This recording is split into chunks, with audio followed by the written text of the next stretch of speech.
All right, let's get this body cart stocked. First thing that we're gonna throw on is our 3-gallon pail of mud. I like using the pails way more than the gallons. It's just so much easier to get the mud out of the gallon and onto the mixing board with a pail.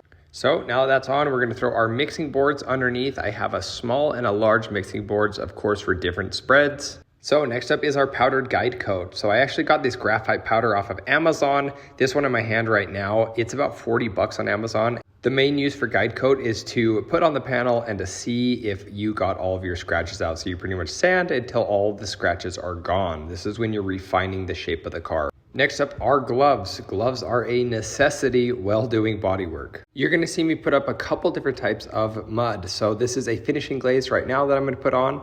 And then right now I'm gonna put on a dolphin glaze. These both have very different purposes. I'll explain them in a later video.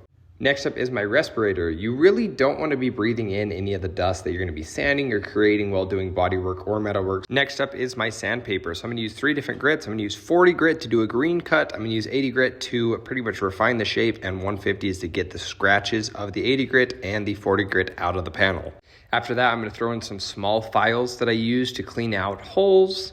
And now it's time for the thing bodymen use the most, which are blocks. I have tons of different sets of blocks. So I've got 2 of the same sets. That way I can have 2 different grits on the same block if needed.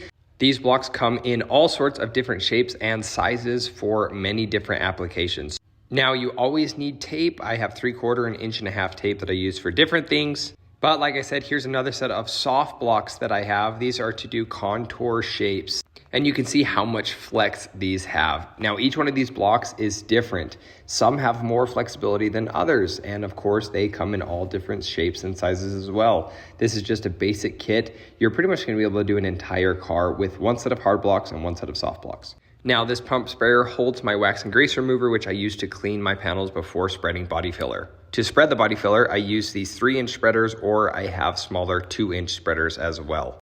Next is my broom and my brush. So my broom I use to kind of dust off the panels, so that way I don't have to blow it off. And the brush is actually used to clean my 40 grit when I'm green cutting, because it sometimes gums up your paper. I also use metal spreaders as well, of course, along with my plastic spreader. So that's my smaller spreader. And that is pretty much it. So my body cart is stocked. It's really best to have everything as organized as possible, because things can get extremely messy when doing body work. The more organized you are, the better the result is going to come out in the end. So let's get spreading.